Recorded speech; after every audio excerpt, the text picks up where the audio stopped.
Welcome back to another lost episode of Sleepy Hollow The Missing Episodes.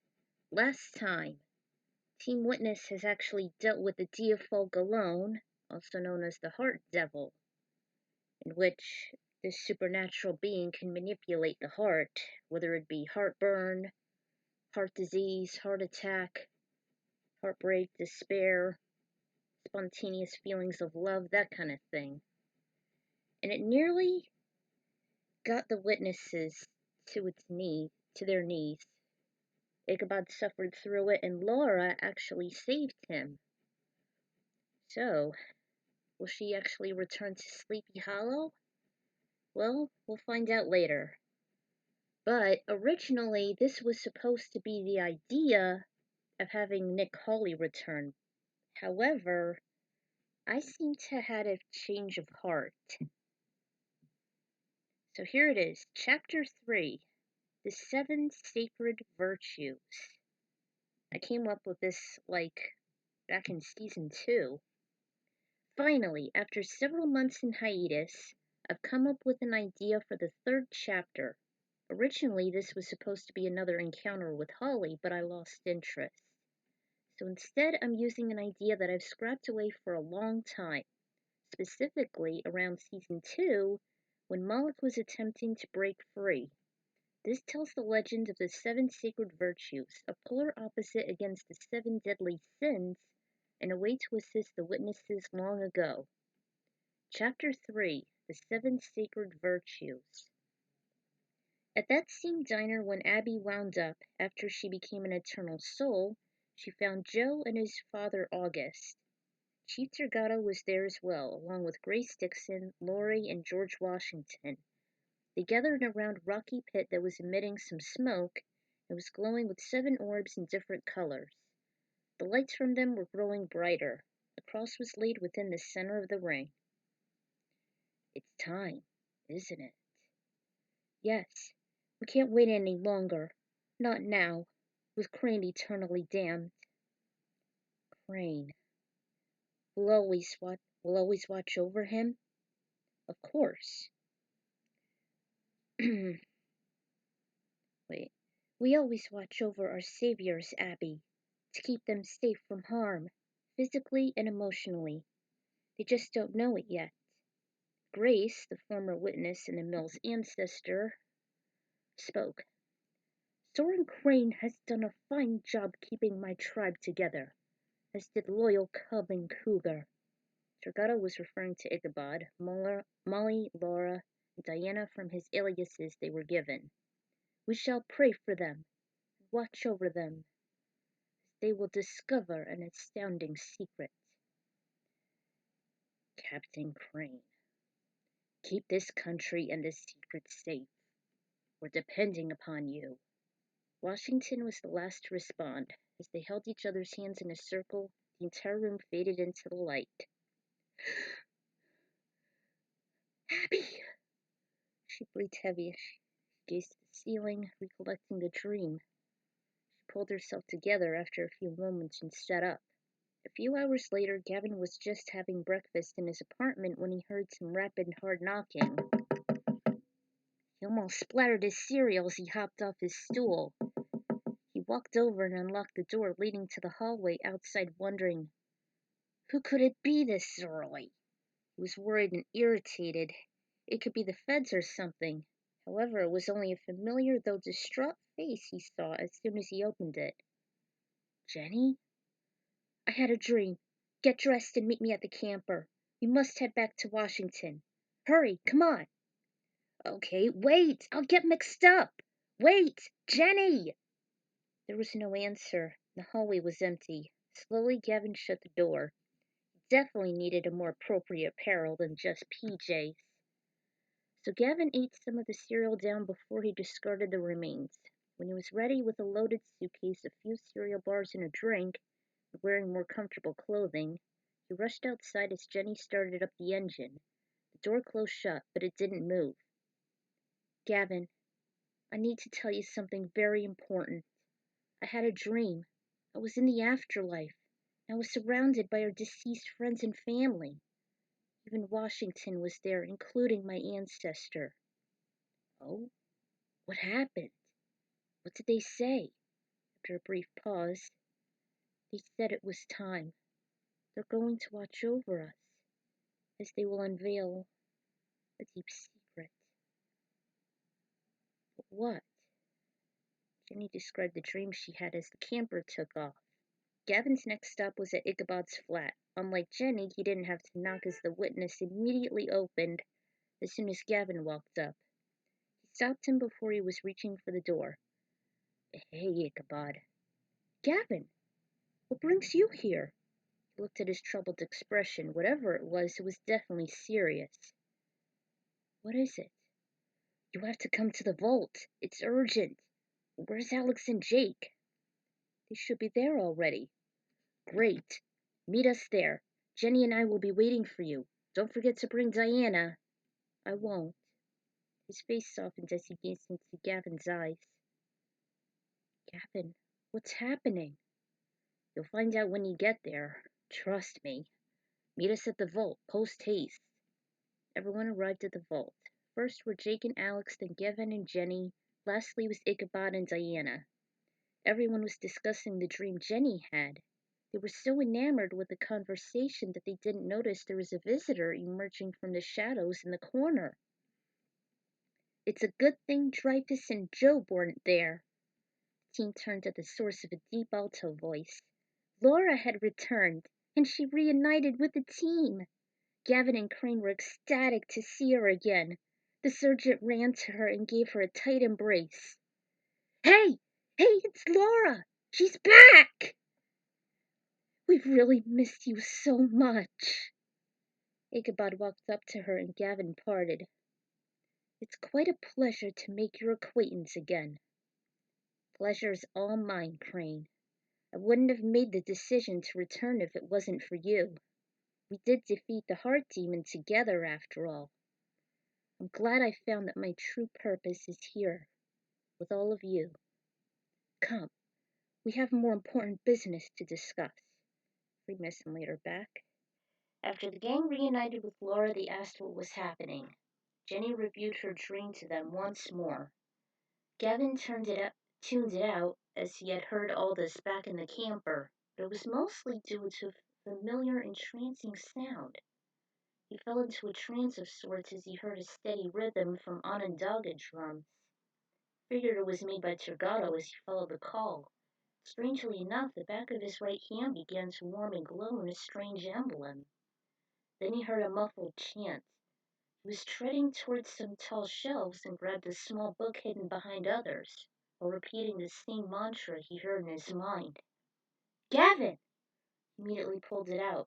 It was his mentor that snapped him out of the spell. Are you all right?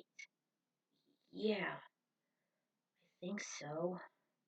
His eyes returned to normal from their glaze, even though he looked like a deer in the headlights. His head swam a little.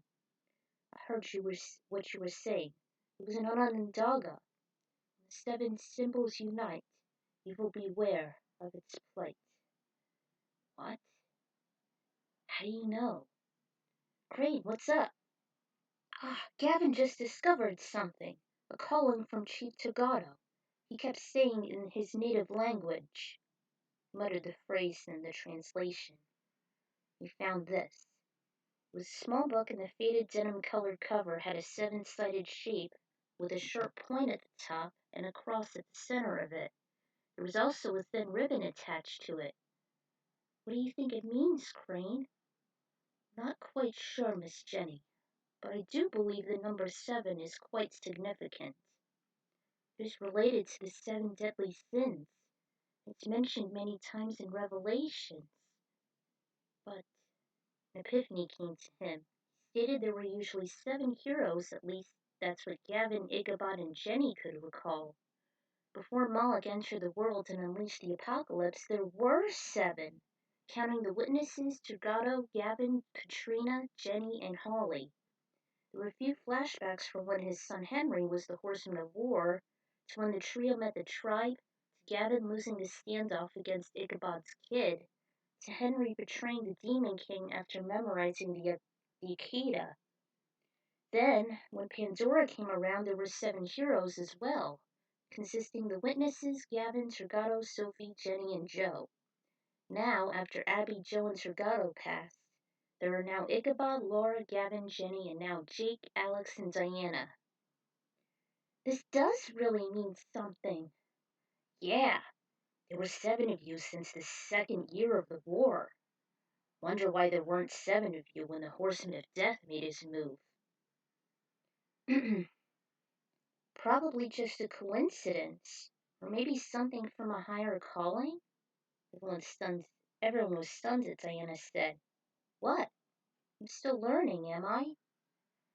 Chief Tagato led Gavin to this book. We should find the answers here. My hands started to feel warm when I got to it. Ah! What's happening?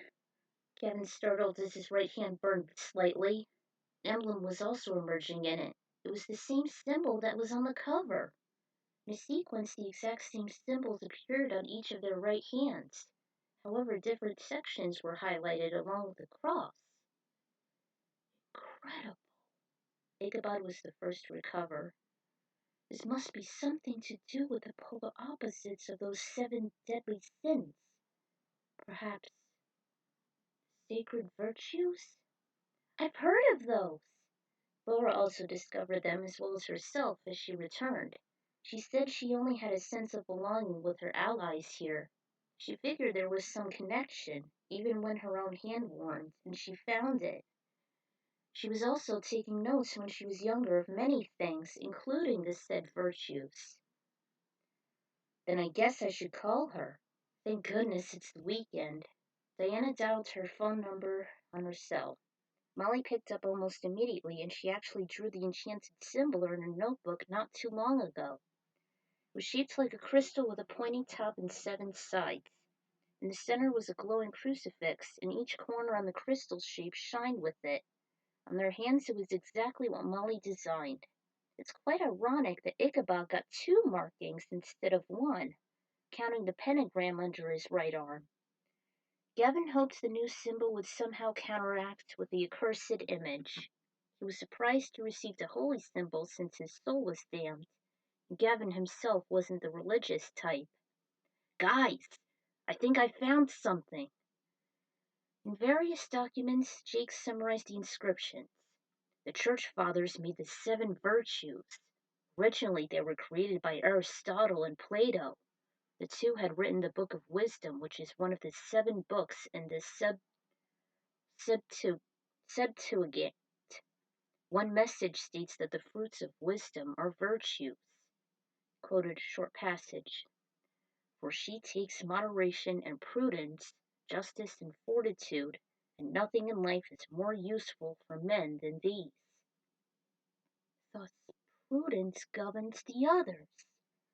Prudence is known to be the guidance of the 7 since it has vast knowledge, seeing ahead. It's known as the auriga virtutum, the charitia of the virtues.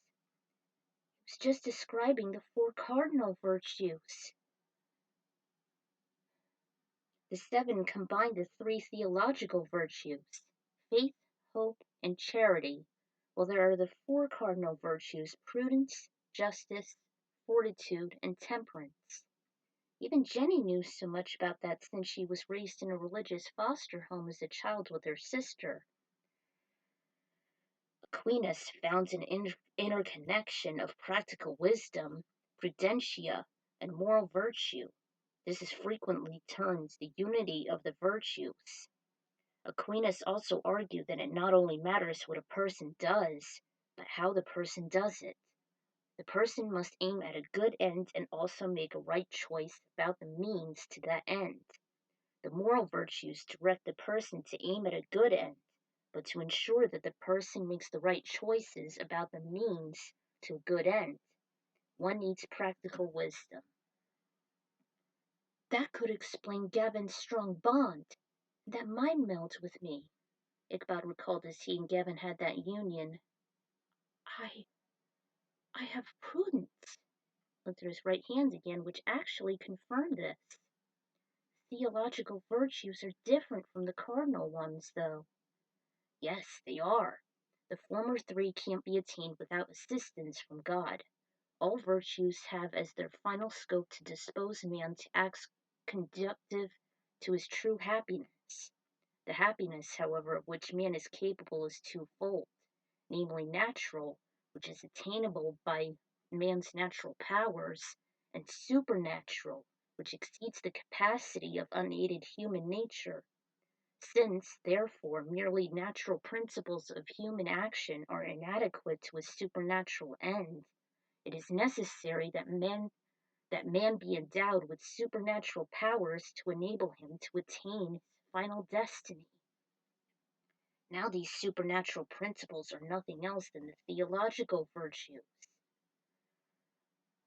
Um, I wonder if the info was found within the tablet Ichabod possessed, to see if there were 7 people chosen to prevent the apocalypse 2,000 years ago, rather than just the witnesses and destroyers. Like maybe guardians or something. They were persecuted. Gavin thought aloud, although the former history professor doubted it. He, Ichabod, and Jenny talked to Jake, Alex, Laura, and Diana about what he discovered at his family tomb in Scotland, how he was incarcerated, and how Abby was able to reason with customs, saying it was his. However, he hasn't deciphered everything in Sumerian before the Hidden One destroyed it during their imprisonment. Ugh, I hate Season 3. Ichabod handed over the small booklet and Jake recognized it. That does have the same symbol we got in our hands. The same one Molly drew. That cover had nothing, and Jake began to skim through the pages. I almost forgot I kept this. That's unlike you, Mr. Archivist. You never forget anything. Your mind's like a supercomputer. As he's looking through, Ichabod immediately stopped him as he saw a section containing a diamond image with a V with its top tips pointing down. He realized this is the emblem of Thora.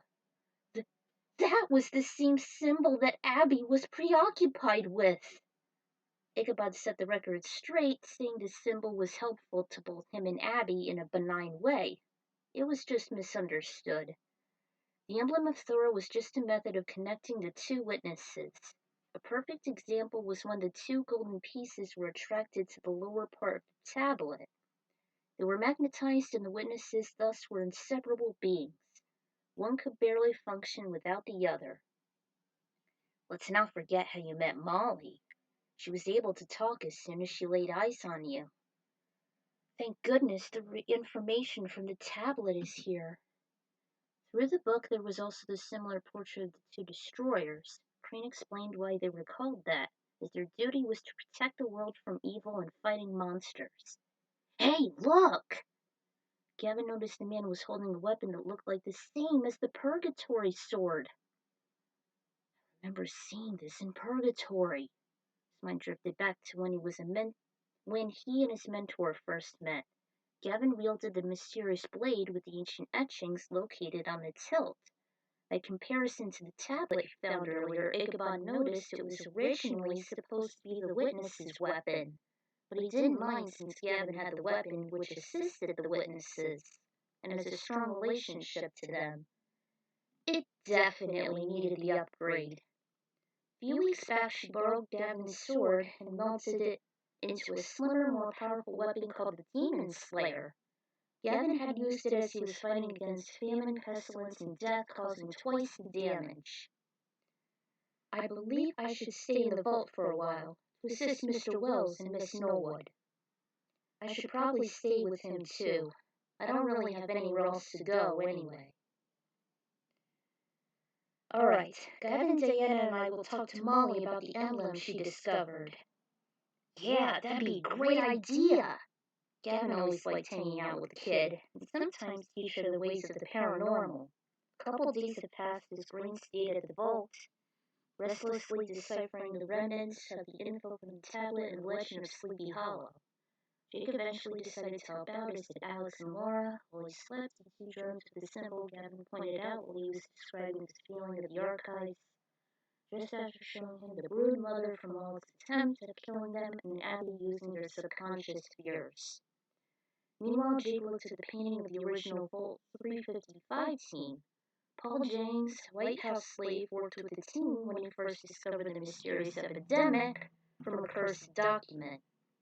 The other team members were Samuel Wilson, also known as Uncle Sam, Davy Crockett, and Sacagawea. In a flashback, when he, Alex, Diana, and Ichabod dealt with a monster capable of emitting the fire flu, you figure that they're the descendants of real heroes. Then Ichabod was shown Diana a letter from George Washington appointing him as commanding officer of Vault 355. He woke Ichabod up, and even he saw the exact same seven-sided crystal on his right hand.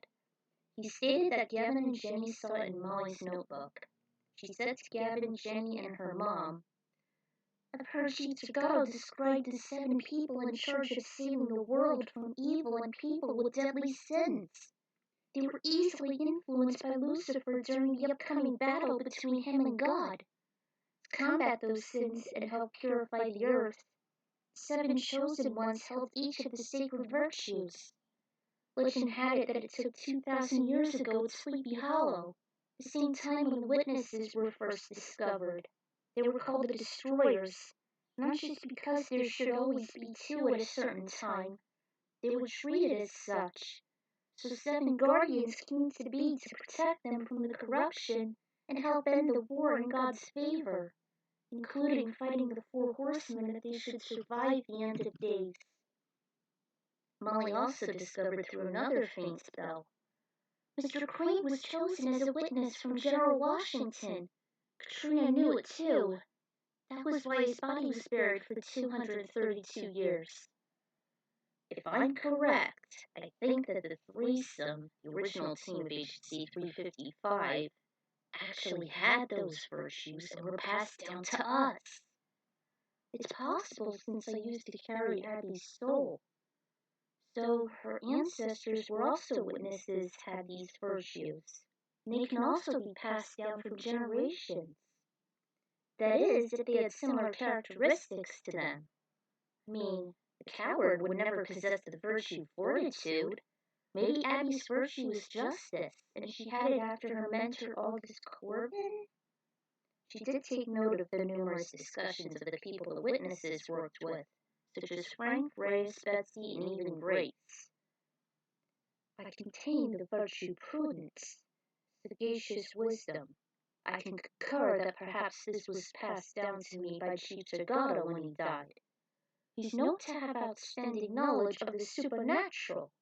He was a shaman, of course. They know about the witnesses. So our ancestors or our fallen friends have passed down their own virtues, just like a witness can choose who'd carry the mantle. Ichabod's bell rang. They picked it up. Jenny was so astounded. "Crane! I think I figured it out. I've realized that since my bloodline carries the destiny of the witnesses, the virtues can also be carried as well. Of course, it depends on our actions and personalities as to whether or not we have them.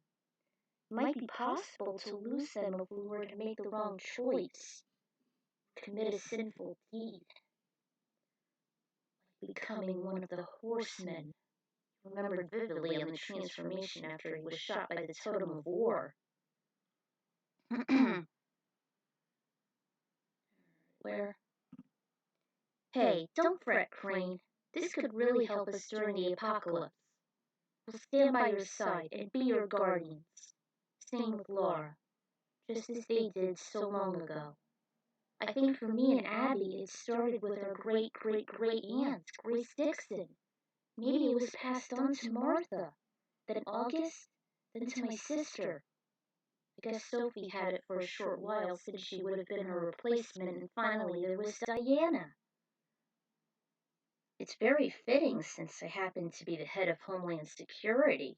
She looked at her hand again, and just like that, the bottom right spot lightened.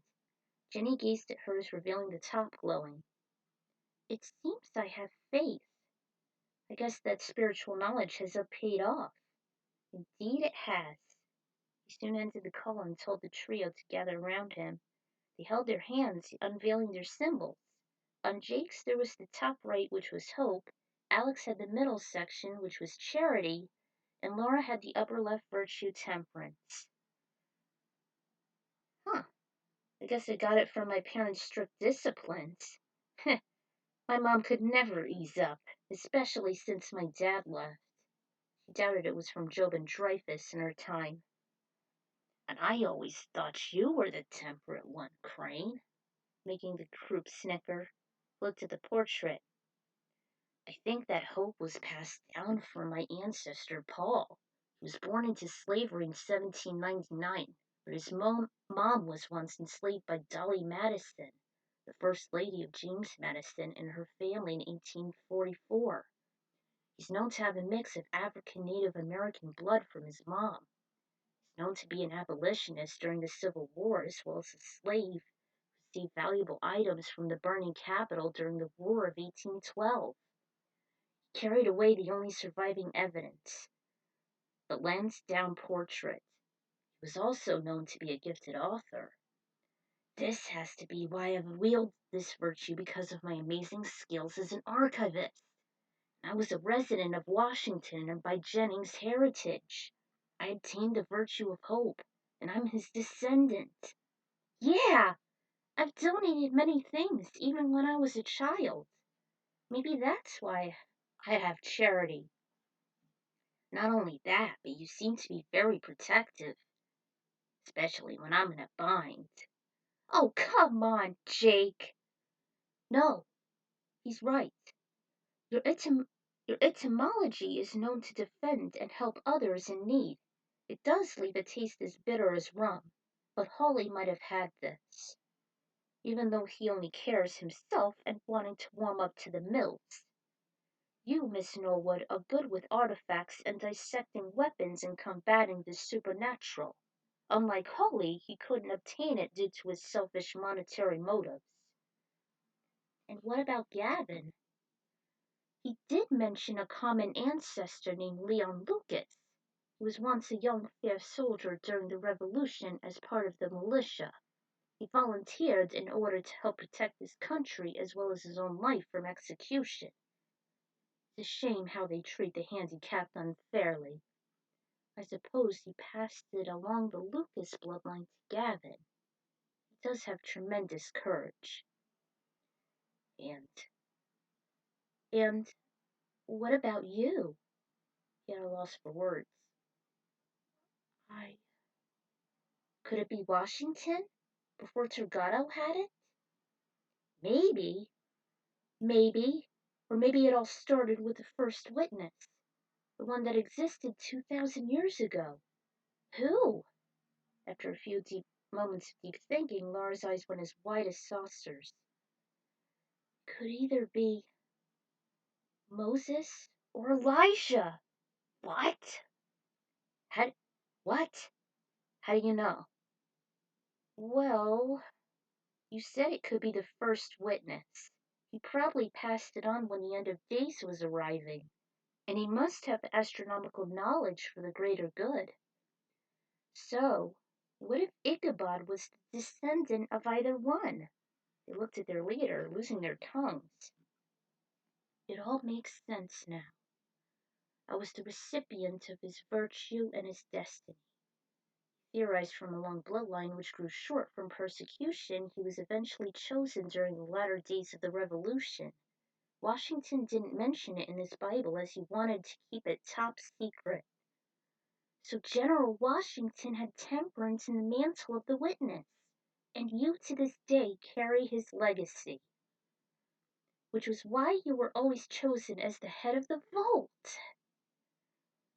You were born to lead, to protect and serve this country, and fight for what is rightfully yours.